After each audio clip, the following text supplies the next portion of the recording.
Okay, welcome everybody. Miku Cat here with the first episode, or probably more like the prologue, really, of Caelisar's journey through Skyrim, or at least this episode will kind of detail on how she found her way in Skyrim to begin with, honestly. So, um, so yeah, she is currently in a jail cell, which is not uncommon for her to find herself in as of late. And we will get to why that is here shortly. But I think we should start with just kind of going over her backstory and what makes Caelisar, well, Caelisar. So, it starts when she was a very young child. Um, she's probably no older than like 9 or 10 at this point. Like, just very young. I'm not sure exactly of the age point to put her at. I've done a lot of, like, I've done a bit of research, but, uh, at the same time, I'm trying to keep it a little bit just ambiguous, I guess. I'm not sure. So anyway, Salazar is a wood elf, and she is a very uh like very how do I put this? Like, when it comes to wood elf customs and how they view the world and um what your average wood elf does, like, she's very in tune with like the customs, like with a lot of the customs, such as the pact that her people made with Yifri in the first era, so as not to eat the fruits and vegetables of their land, um, so as not to like harm the environment, like in any way. She fully supports that and lives by that. So much so that um, while she doesn't always enjoy this part, she is a cannibal.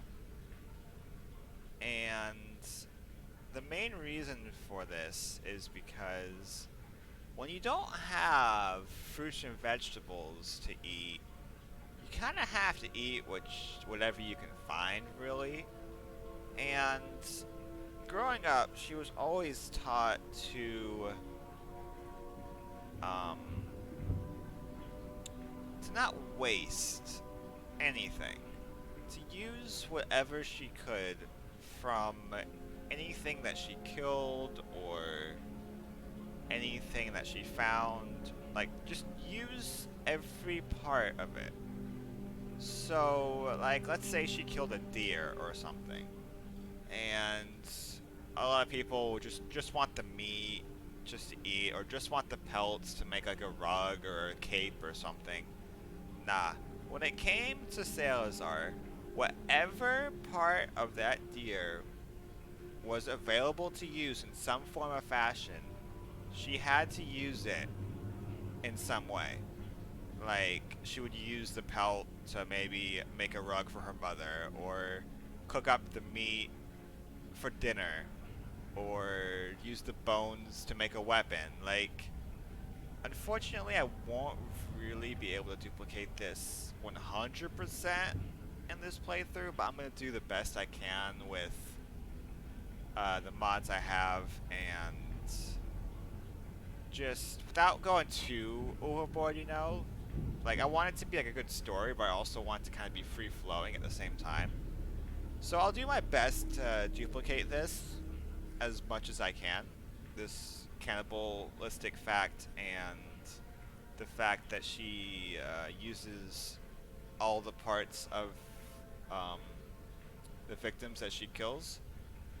I'll go into more detail as I'm getting into the gameplay itself, but for now, just know that she's not wasteful. She likes to save um, parts that she doesn't have a use for at the moment in order to use later, and use whatever she can when she can when it comes to like parts of her kills and stuff. And she also, and in that sense, she's also a cannibal, like I said. So she will eat the meat just straight up. Like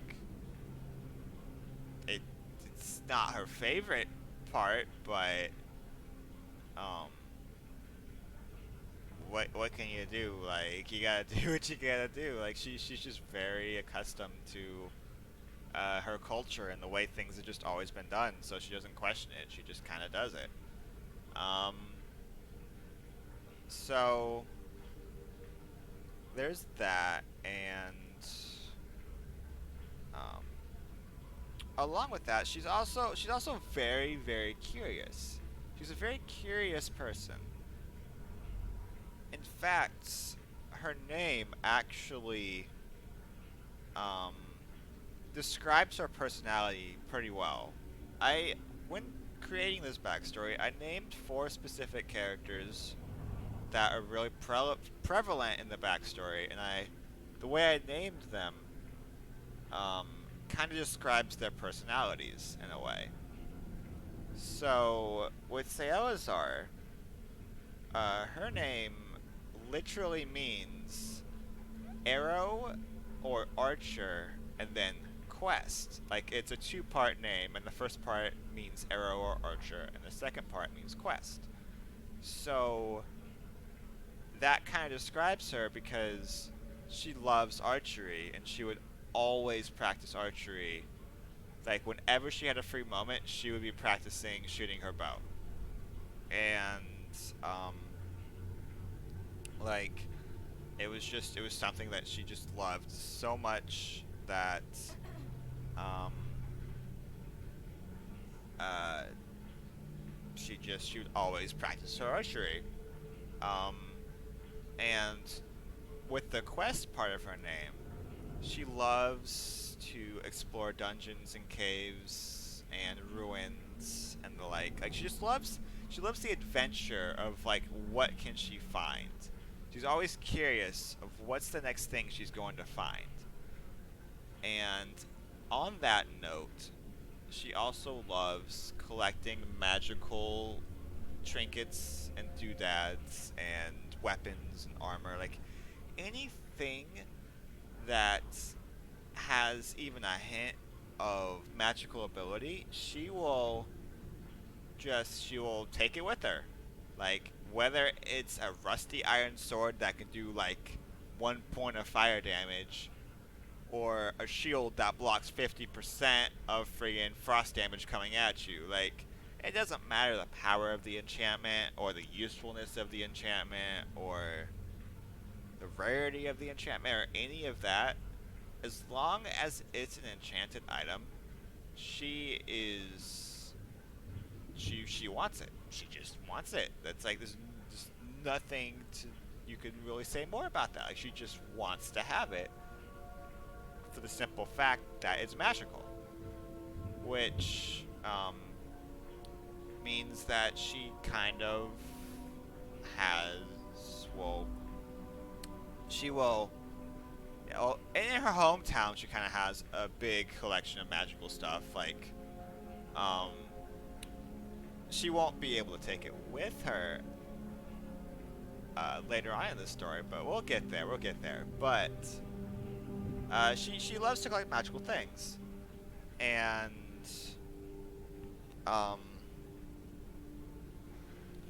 that's just part of who she is. And I feel like that little quest on meaning of her name kind of exemplifies that in a way. It's like a quest, like going into the dungeon to see what you can find and coming out with magical stuff. And knowing that this kind of lifestyle is pretty dangerous, she always has her bow with her as well. Like, not only does she love to just practice archery, she knows that sometimes you might run into things that you might need to defend yourself. Like, not everything is going to be friendly in these caves and dungeons that she'll find herself in, and that's reasonable. That's a reasonable assumption. Like, if you went into a random cave, you might find a friggin' bear that's trying to maul you or something. Like, that's just what you tend to find and stuff and things like that. So, so let's see. So we talked about the pact with Ifri. She doesn't eat fruits and vegetables. Cannibal. Let's see. Archery, questing, magical. Let's see. Is there anything I'm missing about her before I get into describing her friends?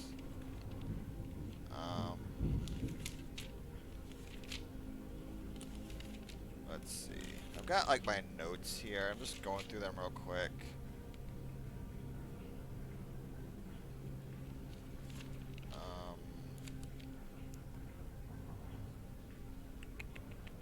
Oh yeah, that's right, that's right. She also has a natural just dislike for High Elves. And the reason that she doesn't like the High Elves is simply because they look on her people as being inferior. And that just boils her blood. Like, she can't stand the way that High Elves just treat her people in general. And, don't get me wrong, she will be civil around them and attempt to, be friendly to an extent. It really depends on how hostile the particular High Elf is toward her. Like, she has a natural dislike for them, but if she comes across one that hasn't really wronged her in any way, she won't just immediately try and kill them in broad daylight or anything. Like, she'll walk up to them. Well, that's the thing. She won't approach them unless she absolutely has to, I guess, because since she doesn't like them, she'd rather go to anyone else for help if she does need help. If they are the last option, she will approach them and ask for help, but she will do everything in her power to find someone else that can help her, if at all possible. So, so yeah, that's kind of another part of her personality. Most other races she doesn't really have an issue with. Like, she tries to be civil with everybody. There is more into the backstory and the lore that I have kind of read a little bit about, but I don't want to get too much into that. I kind of want to let Caelisar develop as a character throughout her journey, more than just kind of defining her 100% out of the gate. Like, I want her experiences to kind of shape her as a person. So, in saying that, like, you kind of got like a basic kind of understanding of who she is from the onset, and from there, we'll see how she develops as a person through her experiences in the world. And it's going to be an exciting journey that I am definitely looking forward to. So, now that you kind of know a bit about Caelisar, and if there's anything that I forgot to mention that I have written down somewhere, I'll probably chime in with it from time to time during the playthrough. So, I wouldn't worry too much about if there's anything I might have forgotten. I don't know why I brought that up. I just felt like that was something to mention. But anyway, um, let's move on to her childhood friend that they've been inseparable since they've known each other. Like their mothers were close friends, um, and just through that they became inseparable. Her and her childhood best friend became inseparable, and his name is Kethasar. And you notice that their last name, or the last part of their name, is the same. Well, not quite the same. It's it it's like an A or an I depending on gender, so I kind of mixed that in there a little bit too. But Kethasar's name means wind in quest.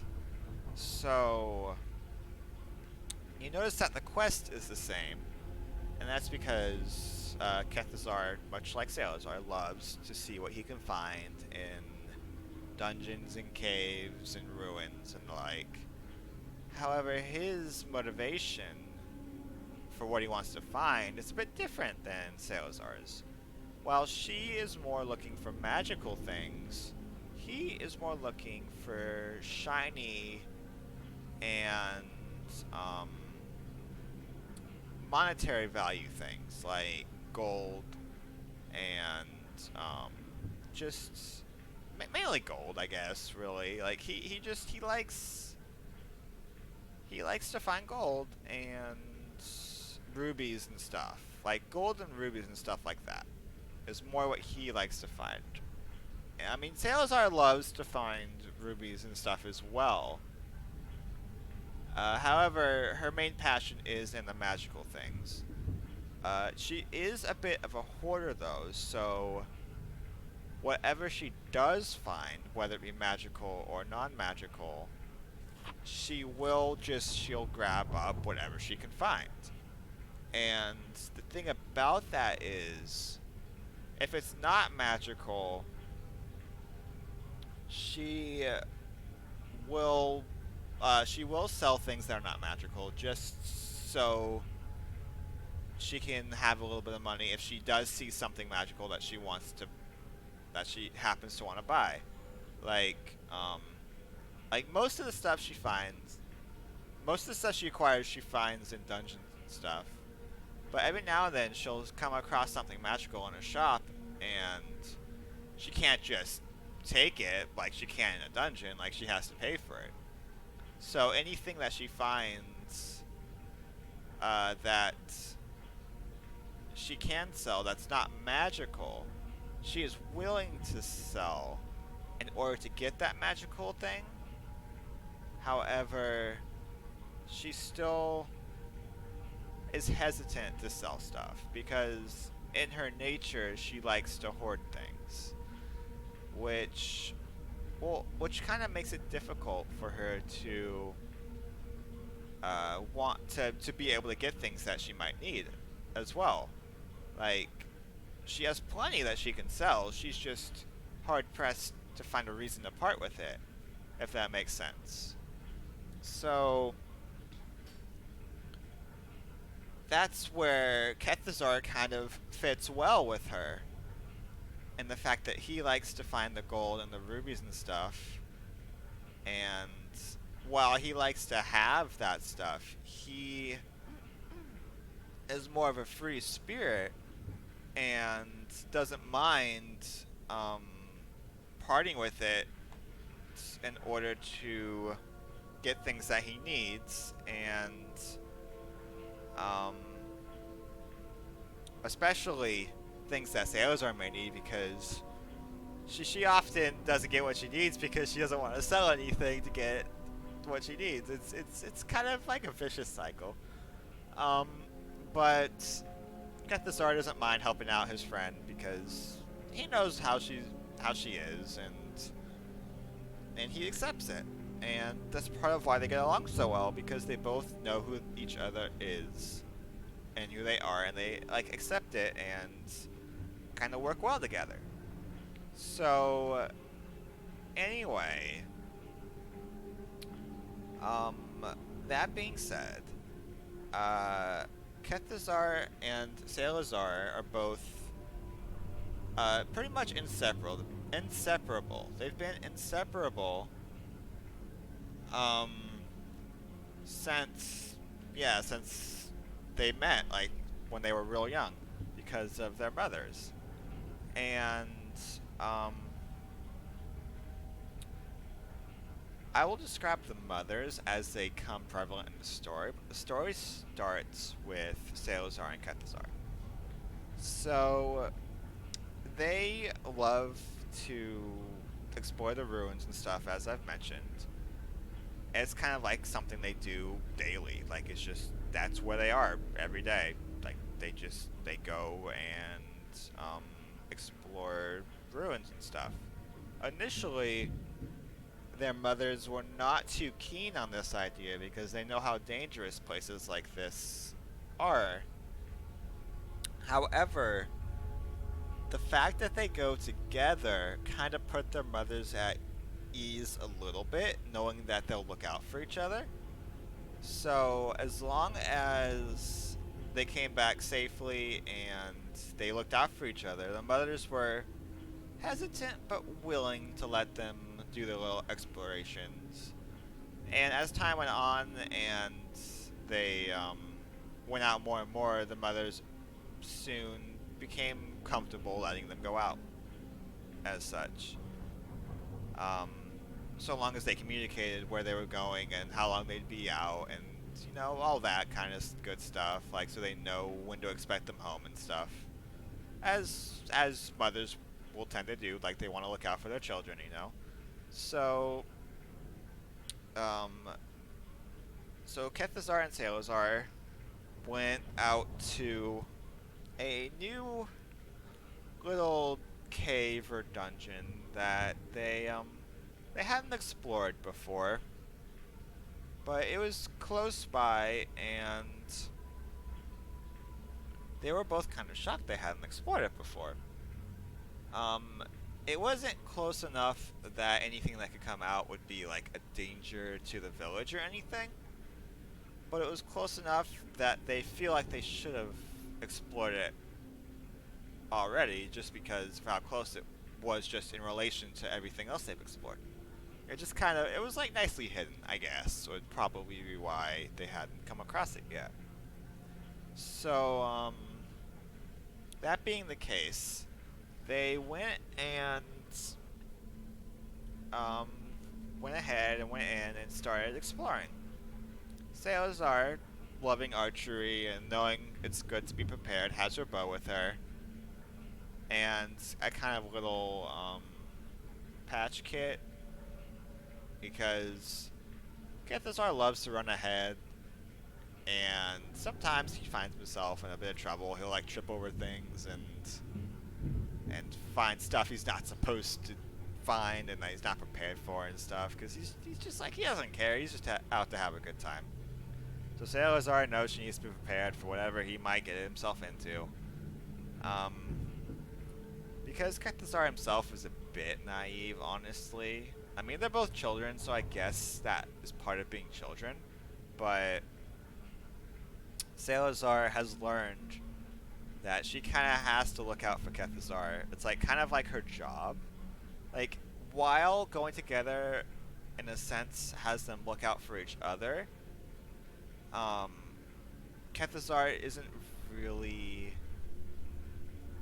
a skilled fighter at all. Like, Caelisar is good with the bow, but Kethasar doesn't really have any fighting skills. Like, he brings a little knife with him, but he doesn't know how to use it. Like, it's not gonna really do much, but he brings it just so that the mother will feel better sending him out with Caelisar. Like, they know they both have something to defend themselves if they get into a bit of trouble. But anyway, So they're exploring this cave, and Kethasar rushes up ahead because he sees he sees something shining up ahead. So he rushes up ahead, not looking where he's going, and of course he trips over something. There was just like this sizable rock in his way. He didn't see it, so he ended up tripping. And as he tripped, he kind of like made like a shout, and he starts tearing up. And so Caelisar rushes over to him, starts bandaging him up, and she's like, "You gotta be more careful, Kethasar. Like, you don't know what's in here, and if we get into some trouble, like, you gotta stick by me. I keep telling you, you gotta stick by me. One of these days, it's not gonna end well for us if you keep running off ahead like that." And he's like, "But I saw something I wanted. I wanted to go get it." Salazar just kind of shakes her head, and she's just like, "Ugh, Jesus, what am I gonna do with you?" So she's patching him up, and as she's doing this, uh, they hear the slight sounds of like someone possibly coming closer to them, like a lot of someone's, and they kind of get a little nervous, but they don't think too much of it. So as Salazar kind of finishes patching Kethasar up, she gets up, she kind of helps him to his feet and sees if he can put weight on his foot and all that. And as they're standing up, a literal horde of vampires just swiftly surround the two of them with just bloodlust in their eyes. Like, they were awoken, like they had been sleeping in this cave for a long time, and then these two children just come, make a lot of noise, and just wake them up. Like, they didn't really make too much noise outside of Kethasar's scream when he fell, but it was enough that it echoed through the cave, and they awoke them up. It'd been a while since they fed, so I'm guessing they were just hungry, and they heard that sound, and they probably smelled the blood too. So they rushed to see what the disturbance was, and they come across Salazar and Kethasar, and Salazar and Kethasar are both frozen in fear as these vampires just stare them down, bloodlust in their eyes, and just hunger in their eyes as well. And they're both in such shock that what happens next is just kind of like a blur. A few of the vampires just lunge at Kethasar. He was the injured one, so they saw him as the weaker one, so they decided to go after him first. And Salazar is just in shock. She's just in utter shock right now. She's frozen with fear. And she just kind of stares in horror as the vampires just kind of tear her best friend to shreds. Like, she tries to will herself to move, but she just can't move. And she just watches as Kethasar is just torn to shreds, and she feels helpless to save him, and she's just like, "Oh my God, what is happening? Why is this happening?" She's just thinking to herself, like, what am I? What? She doesn't know. She doesn't know what to do right now, and after a minute or two, the vampires just kind of drop Kethasar's corpse on the ground, and just blood dripping from their teeth, just kind of stare at Salazar now, and she realizes that there's nothing she can do but try and save herself at this point. And she, realizing this, she somehow, through sheer force of will, manages to draw her bow and just do all she can to defend herself from this hungry pack of vampires. Um, the fact that she is somewhat decent with the bow definitely helps, but she's still outnumbered, so it's still a bloody mess. Like, she manages to block a few strikes from them, shoot an arrow into one or two of them every now and then, and um, just kind of like put up as much of a fight as you could expect, but she's getting worn down. Her bow is getting worn down. She's running out of arrows, and she's desperately trying to find a way that she can try and maybe slip through and escape. And after whittling down the numbers, honestly an impressive amount considering she's just a child and these are fully grown vampires, like, when you are in such a situation and your adrenaline is pumping, you can do incredible things. So she managed to just find a little bit of an opening and just started making a run for it. Well, in her case, it was more of a wobble or almost a crawl, not quite a crawl, but like, she is so banged up that she's kind of limping away rather than sprinting away like she would like to be doing. And as she is trying to get away, one of the vampires comes and just digs their claws deep into her back. Like, she just felt this stinging sensation, and she knew one of them was just got their claws deep into her back, and she just has to do something or she's gonna die. She has to do something or she's gonna die. So, through pure adrenaline and instinct and the will to survive, she manages to turn around, look at this vampire dead in the eye, draw her bow, and just pierce his heart directly with an arrow. Just perfect precision. Those hours of bow practice definitely helping her out there. And then she somehow forgets her agonizing pain that she's feeling right now. She's feeling pain everywhere in her body. Just everywhere is hurting. She's got cuts and scrapes and bruises and gashes all over her body right now. And she just bolts out of this. She just runs as fast as she can. Despite all of her injuries, she somehow gets the adrenaline and willpower to just run out of there before any more harm befalls her.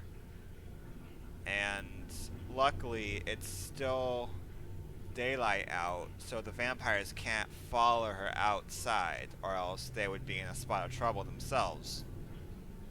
So she just bolts to her village just as quickly as she can. And she manages to get just to the outskirts of the village before she just loses all of her strength and just collapses. Just collapses right at the edge of the village.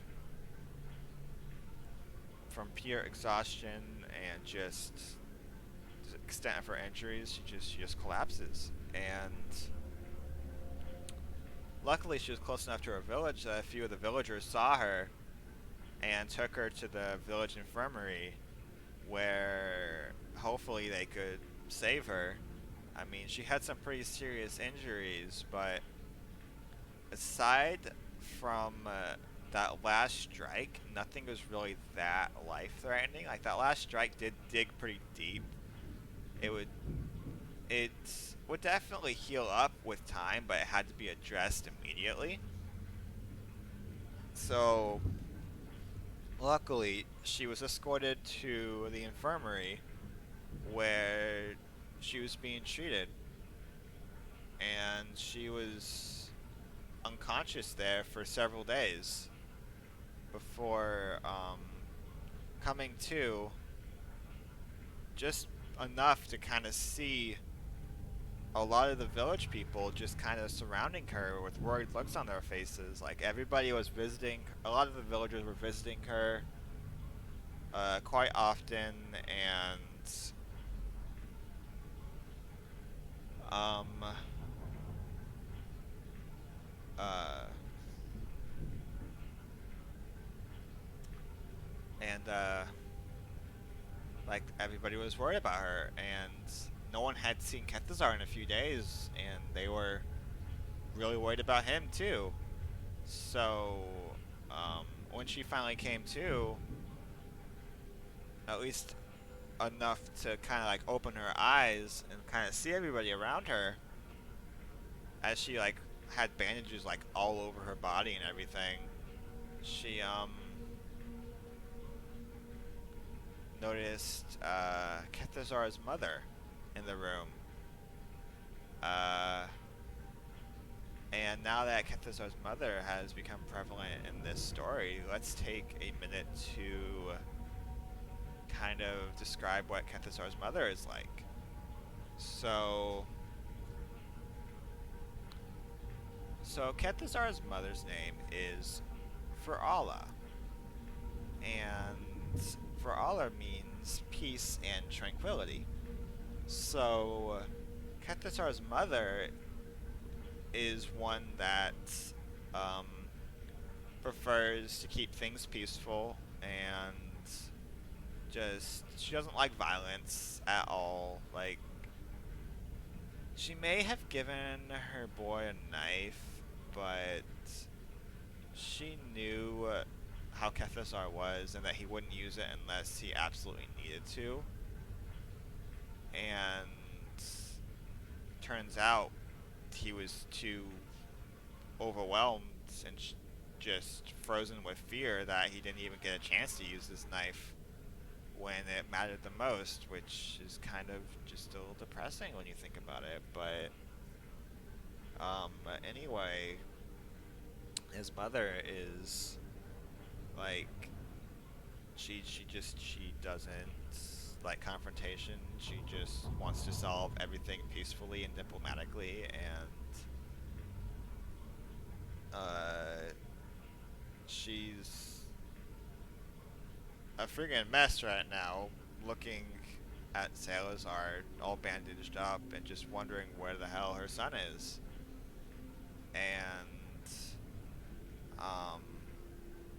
Caelisar just kind of looks up at Varela and just has watery eyes. Like, she doesn't have the strength to speak yet, but just that look alone lets Varela know that her son didn't make it. She knows now her son is just, her son is gone. And knowing this, she collapses on her knees and just starts wailing. Like, she's crying so hard right now because she knows she's never going to see her son again. And Caelisar just kind of passes out again because she barely had the strength to open her eyes, and at this point she just felt a bit overwhelmed, knowing she let Kethasar down, she let Varala down, she let everybody down. Like, she doesn't have the energy to stay awake anymore. She's so badly injured, so physically and mentally exhausted now that she falls back asleep. And the next time that she awakens is in her own bed a few days later. And she is still very, very weak. She's gotten a lot of rest, but she hasn't really eaten, and so she still feels very weak. Um, but since she's in her own bed now, her mother will come into play now a little bit.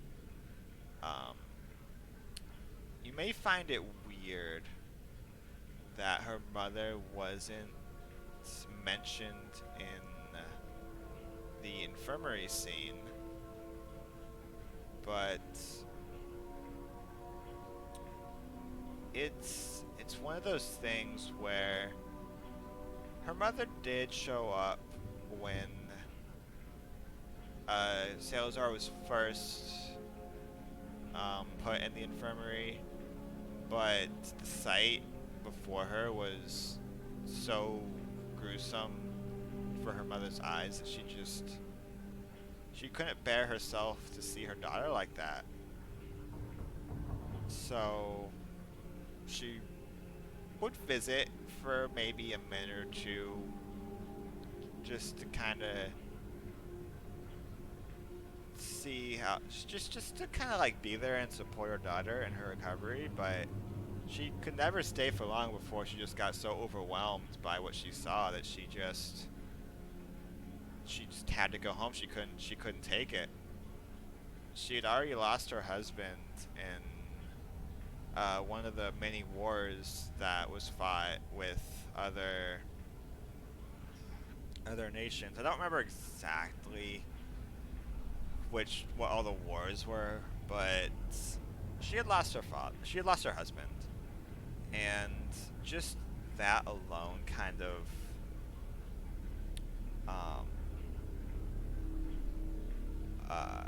made her more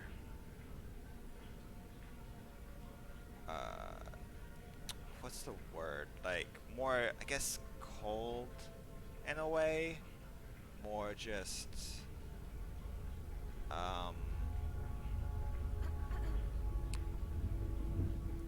like, it's hard to describe. She felt empty. She felt empty. We'll go with that. She felt empty, and she couldn't bear the thought of losing her child as well as her husband.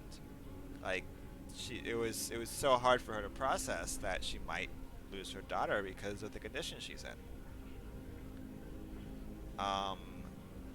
So Caelisar's mother's name is Mayness, which means death and heart.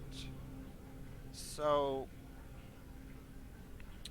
I feel like that is a pretty good description of Caelisar's mother, simply because she's experienced death, and she has a kind heart, but it's been hardened by the death. The death has kind of shaped who she has become as she has grown older, and because of that, she just finds it hard to really connect with people anymore. Like, even her daughter, like, she wants so much to connect with her, but she just kind of lets her do her own thing, and she knows she is good with the bow, so she never really had too much worry about her being able to protect herself. So seeing her daughter like that kind of just put a realization in her mind, like, wow, like, she could have died doing that. Like, I didn't see Kethasar either, so what, did he must have died.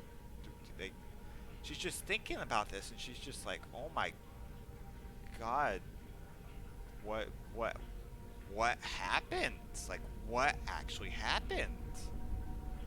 Um, so, so Salazar stirs in her room a little bit, kind of waking up, trying to sit up a little bit. Still very weak because she hadn't eaten, and her mother Maynez knew that she hadn't eaten in a while, so and she was like anticipating her waking up soon, so she had prepared some food. As she heard Salazar stir in her room, she brought the food to her, which Salazar just devoured, like very quickly. Like when you're starving, like you will just devour. Like she devoured that food so quickly. Um, and she just kind of gave her mom a gentle hug and passed back out again.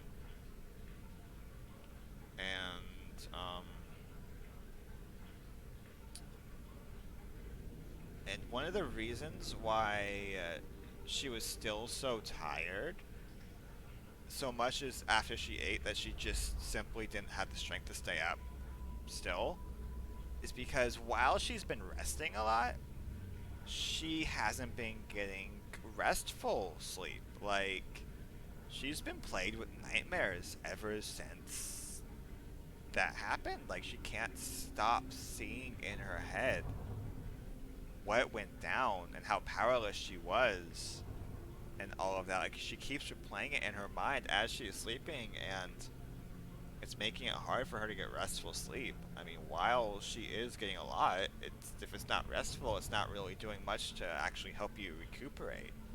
So, for that reason, and the reason that she's still just very weak from her injuries and everything, she just passed right back out. And that alone might make this next part a bit of a shock, because she's so weak at this point. But the next time she awakes, which isn't long after that time, it's literally maybe a day or two later, like not long at all. She wakes up, and this time she's not in her bed, but she is instead hunched over her mother with her teeth in her mother's neck. She subconsciously got out of bed and walked over to her mother to suck her mother's blood.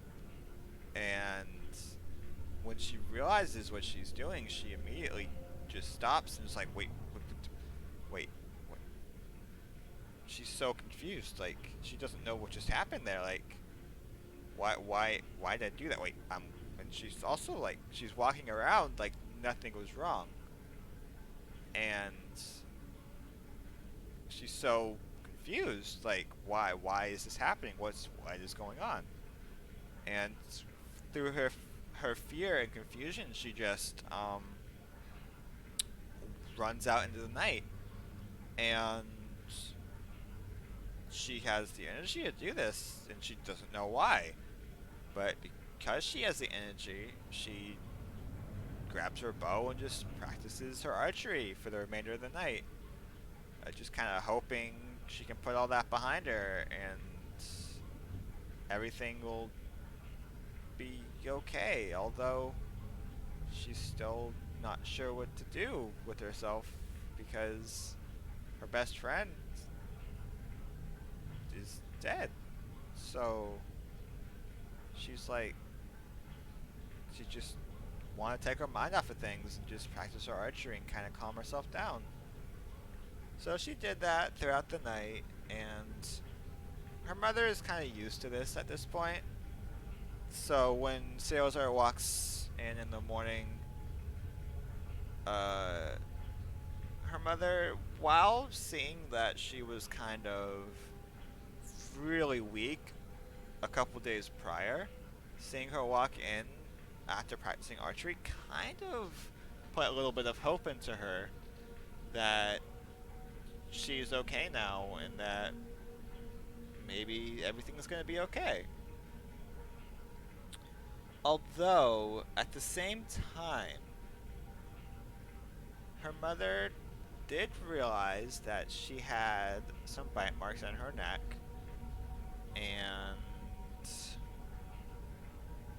while she didn't want to believe that it was her daughter that put them there, she still had to ask and see if it was the case, because her daughter was the only other person that was in the house. So, like, if it wasn't her, then who the hell could it have been? Um, so as Caelisar walks back into the house, her mother is like, "Wow, you seem to have a lot of energy today. That's interesting. Like, you just kind of seem real chipper and bright and full of energy when just a couple days ago you could barely get out of bed. You couldn't even get out of bed." And Caelisar is like, "Yeah, I don't know why. I just feel so full of energy today. It's almost like I'm completely rejuvenated. Just, I don't know how. Just I am. It's weird. I don't know what's going on." And as they're having this conversation, Caelisar kind of glances at her mother's neck, where she had bit her nervously, and her mother has her hand over the bite marks currently. And when her mother recognizes that she's looking in that direction, she finds it a good opportunity to ask her where she got those bite marks from. So she removes her hand from her neck and just politely asks Caelisar where those bite marks came from and if she knows anything about them. And Caelisar just breaks down in tears and just collapses and she just immediately just apologizes profusely. She's like, "I'm so sorry, Mommy. I didn't mean to. I didn't know what I was doing. I woke up and my teeth were in you, and I left, and I I don't know. I don't know what's going on. What I please don't be mad." And um so Salazar is kind of like begging for forgiveness and telling her mother like she doesn't know what happened, and um her mother just comes up to her, lifts her up a little bit, embraces her in a tight hug, and just says, "It's okay, sweetie. Don't worry about it. It's okay. Everything's gonna be okay." And Salazar randomly feels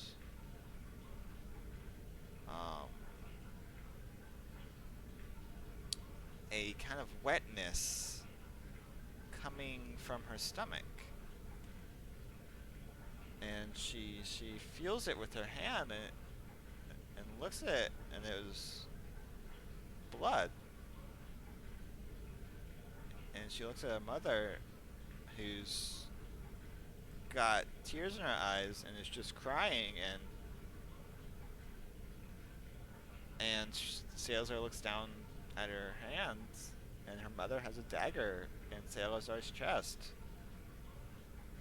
And her mother's just like, "It's okay, sweetie. Just go to sleep. Shh. Just go to sleep." And Salazar's not sure what to think right now. Like, her mother just stabbed her in the chest, and I mean, she's just like, "Did what?" So Salazar kind of collapses, clutching the knife, and isn't sure what to think. She's like, she's got fear in her eyes, and her mother is just kind of like crying, and she's like softly like, "I'm sorry, sweet. I you this just this this is for your own good. Just." And Caelisar can't really make out what her mother is saying, but one thing Caelisar is aware of is that her mother has just stabbed her, and Caelisar isn't sure what comes over her next, but she gets this anger, this just primal rage building up inside of her, and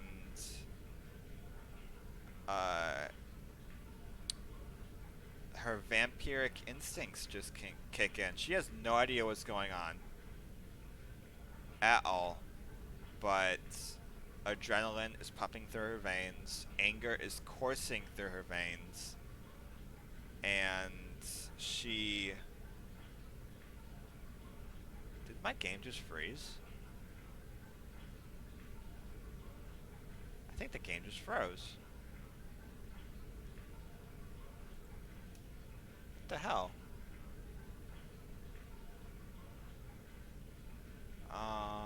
Hello?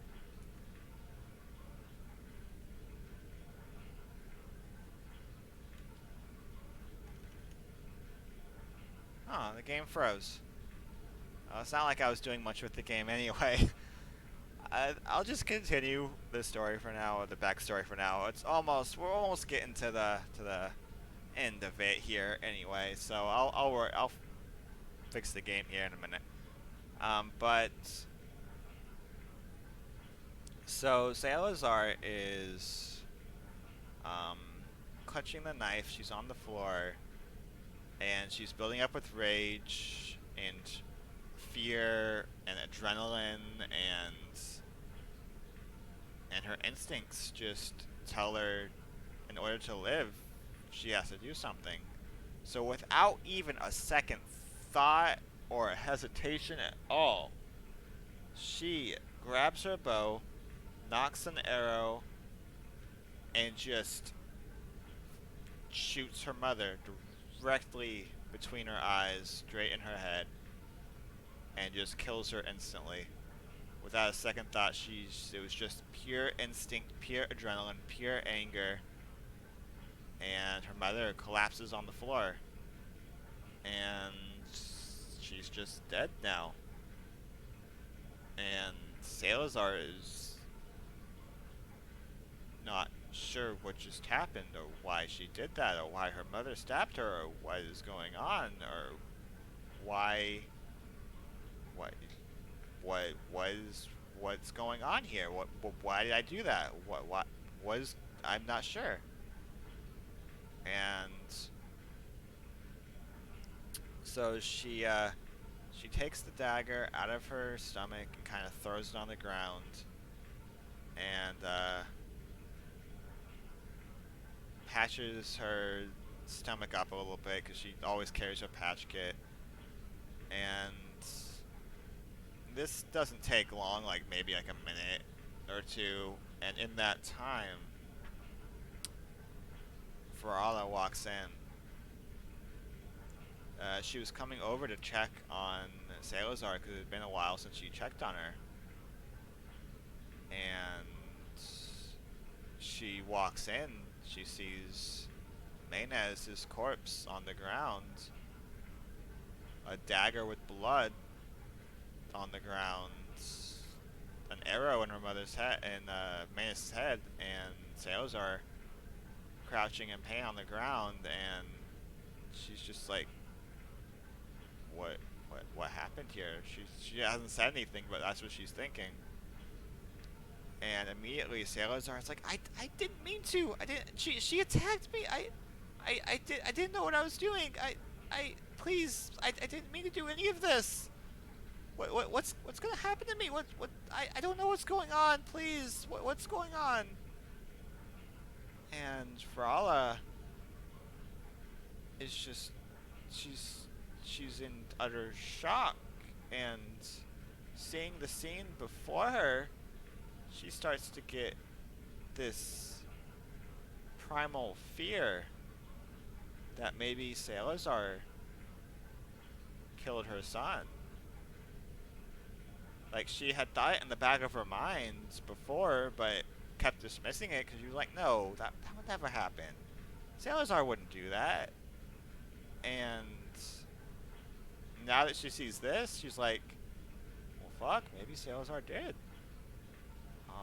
Like, I, I, um,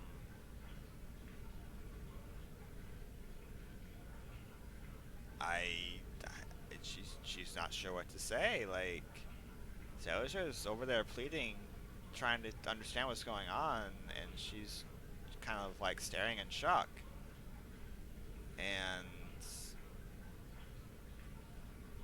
eventually, Varala manages to get a few words out, and she's just like, "You were friends with my son. You guys did everything together. I, I don't know what's going on here, but what I do know is you killed your mother, and you could have. I just because you were friends with my son. I'm not gonna report this. Just go. Just get out of here. Just get out of here. But know if I see you again, that things will be different, and I won't be so generous. Just. Rala looks up, and Salazar was already gone. She took the hint. She was scared, and she ran. She just ran as far as she could, as quickly as she could,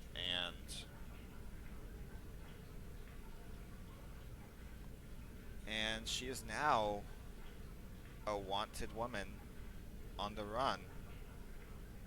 And through that, she had to do what she could to get by, and she had to make sure she didn't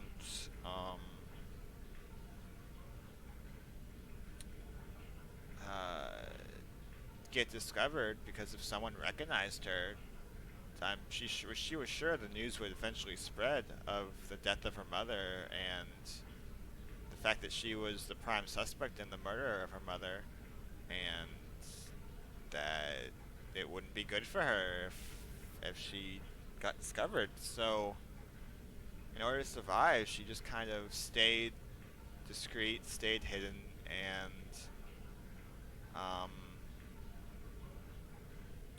she had to steal food and resources and just do what she could just to survive. And for most of her life after that, she just kind of stuck to the shadows and hid in fear of what would happen if anyone ever found out who she really was.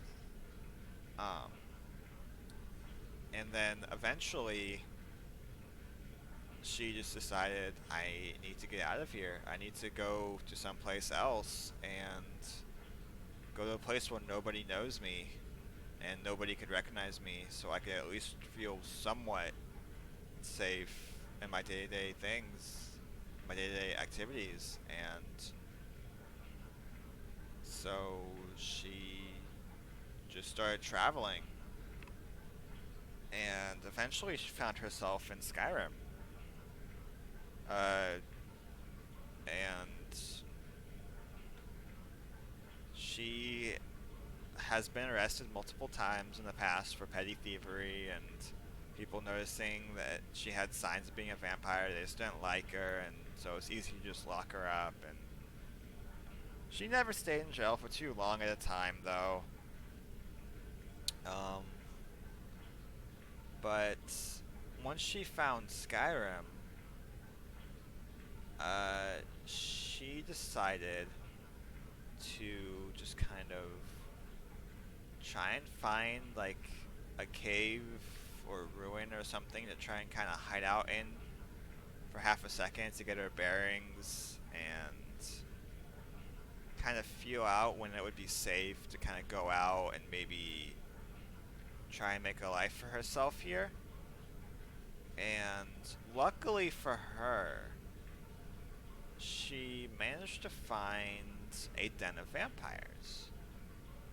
And she quickly became close with at least a couple of the younger members.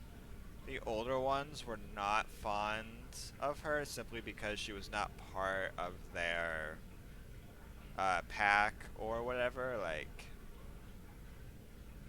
she was not part of their family. But the younger ones were naive and they saw an opportunity to make a new friend, so they latched onto her real quickly. And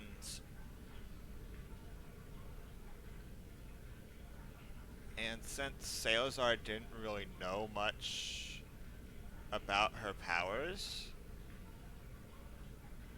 she took the opportunity to learn.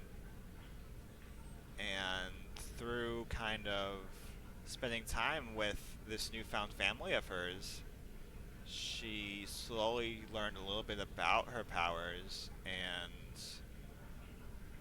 while she's still not comfortable using them to any extent, really, she's at least starting to become a little bit more comfortable with who she is now that she kind of knows more about who she is in a way. So that in itself is putting her a little bit more at ease. And that being said, she's still very nervous about the whole thing, and she's grateful for these vampires for helping her out and treating her somewhat like family. At least the younger ones were. The older ones weren't really too keen on her, but as long as she didn't do any harm to them, they let her stay with them. And it was then that she learned one of the most important things about being a vampire, and that is feeding. And they had a kind of supply of what are those things called? Like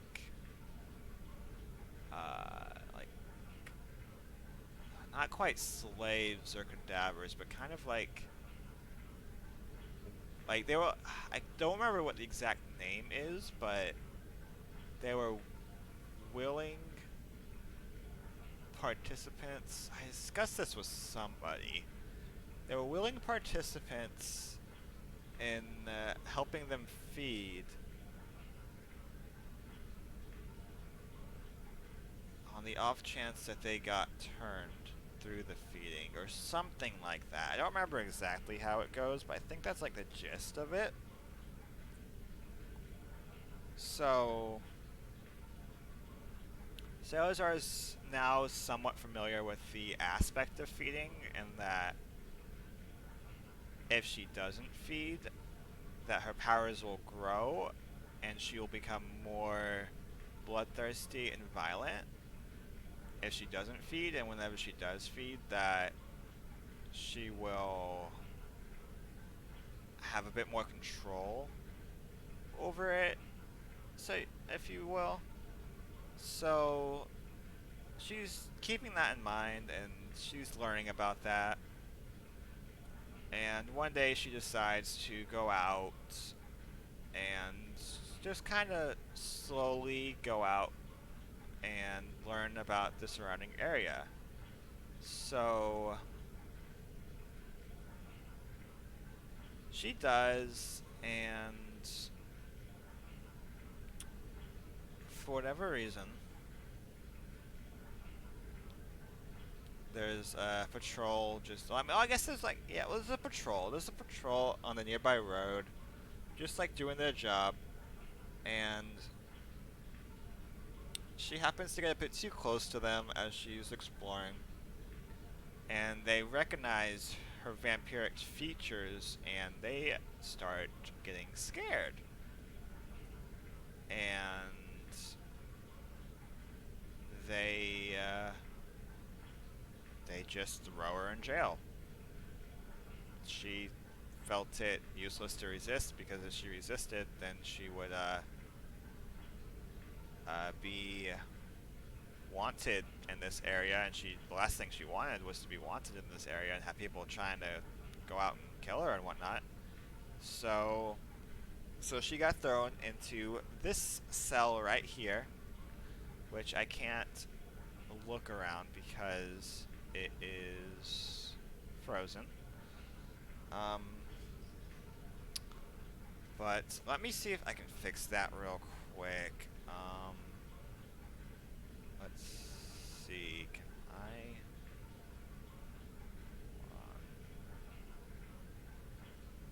Where is my mouse?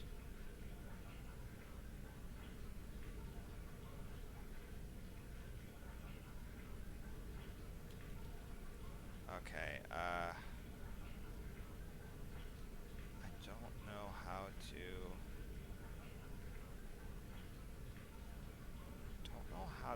exit through like this. Okay, maybe... Yeah, I can't get my mouse. What is going on here? Let's see, so...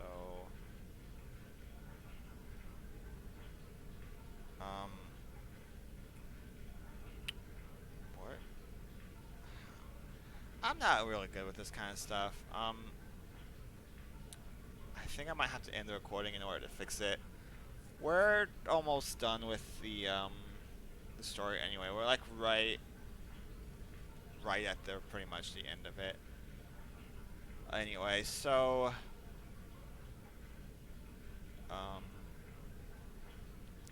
so this is the jail that she had got thrown in for running into those soldiers, and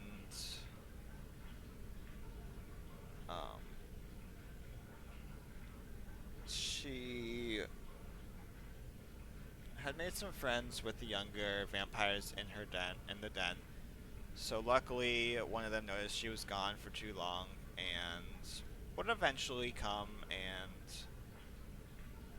help her escape the prison. And she just has to lay a bit low and try and hide her vampiric features if she doesn't want to get thrown in jail again. So when we start off with episode 1, this being the prologue, we shall find ourselves in the den that she made home, and that is where our story will begin. So I hope you all have enjoyed, and this is kind of the second time I've started doing this. Like, I did it kind of on Twitch, but I felt I could really do the story more justice on YouTube as a series. So I hope you all have enjoyed this little backstory, and I know it was a bit longer. I apologize for that. I tried to condense it as much as I could, but I was still wanting to give you a good, like, an actual, like, good feel for the character. That way, when I do start, you know why she does things, and it'll be, like, more convenient for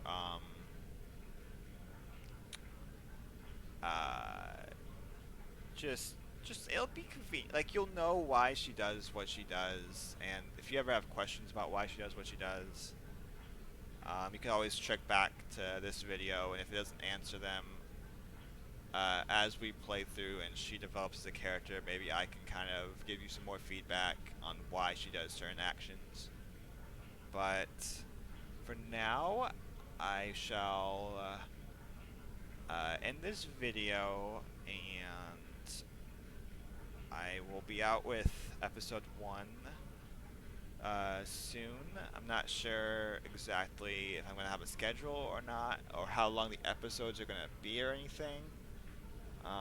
But I will have the episode 1 out soon. And